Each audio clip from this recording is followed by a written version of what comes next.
Let's talk about the Motif Aura breast pump. My name is Paige Shofka. I am an IBCLC lactation consultant and owner of TLC Lactation. So this is a very slim, very quiet, just overall discreet wearable breast pump. But there's a lot of drawbacks here that I think every mom should be aware of before purchasing this pump. Like I said, it's very slim. It's really not noticeable in the bra. This is the pump hub. Then these are the parts. We have the bottle that unscrews. And then we have the duckbill at the bottom. This is the flange insert that actually reduces the diameter of the flange that your nipple goes inside of. It comes with a 27, a 24, and a 21. And back here is kind of the valve, the membrane, kind of like a backflow protector. First off with these, there's a couple problems. So this is a 25 millimeter diameter.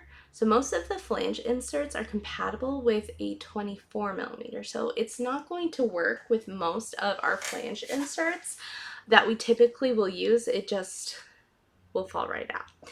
So this is problematic if you have a nipple that is smaller than a 21, which most moms do. The most common average nipple size is actually in that 13 to 15 millimeter range. But of course there are larger, but they're not as common. Then another issue with this flange insert, do you see how very flat, very straight this is? Now when we're putting the breast into it, we can see there's no curve. It does not cradle an average breast or nipple well. So the point of contact is just right at the tip of the nipple. There is no latch cradling of the flange to the breast. So I do think this absolutely impacts how much milk moms are able to remove because of this shape right here. And then coming up at these bottles, as we can see, this is already warped. I think I washed it once and it was just sitting in a bowl of hot water. So this plastic is very flimsy. And another issue is right here, do you see these wide sides? So when you're pouring milk out of it, just like that, there is going to be milk that gets trapped like right here and you can't get all of it, which is just sad when you can't get your milk out without spilling or making a massive mess. Another flaw design here is how it connects. So, do you see this? It takes nothing for this pump hub to disconnect. Now that's fine if it's in your bra. It's very finicky just in general. Like it takes nothing for it to disconnect. So when you're handling the pump, maybe that's just putting it in your bag or washing it, it's so very likely to be dropped. And actually, I got to use this about 2 or 3 times myself. I am lactating with a 4-month-old baby of my own, but there was a small drop right here, just like literally from my hands to the table. It was like not much of a height drop. It won't work now. So for the price point of $230 for this, you're paying $230 for a lot of problems. Now those are the design issues. Now let's get into the actual features and functions. Like I said, this stopped working with my first small little drop, unfortunately. So I can't turn it on and show you, but I will say it is very quiet. So these are the buttons. You have 3 buttons. You have your on button and then your plus and minus. The plus and minus controls the suction levels. And the suction levels controls what settings you are in. It does have a suction range of 60 to 280 millimeters mercury, which typically is a wonderful range. Now, suction levels 0 to 6 is going to be simulation, which is going to be your short, quick burst of suction to elicit a letdown response. Then suction levels 7 through 12 is going to be expression mode, which is your longer, stronger pulls of suction.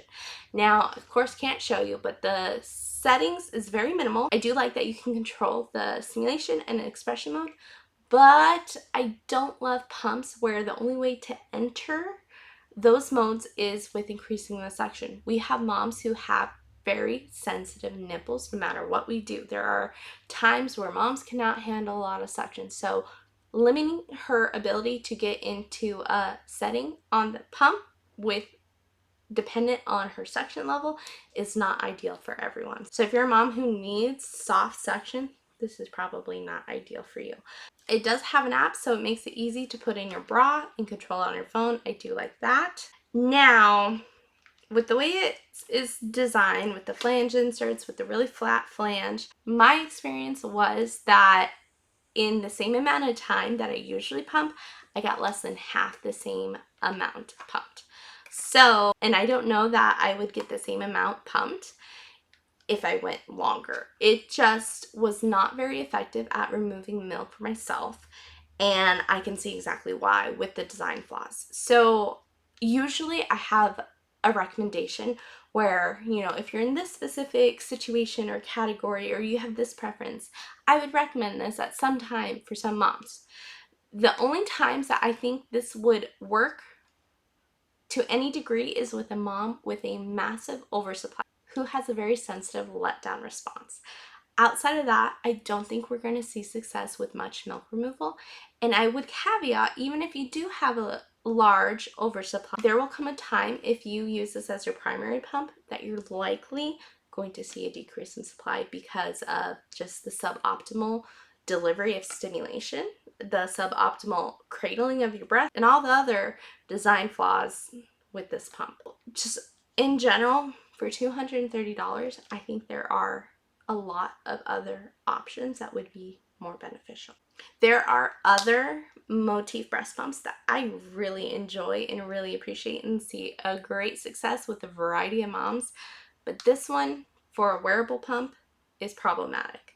It has tantalizing, enticing features that moms gravitate to.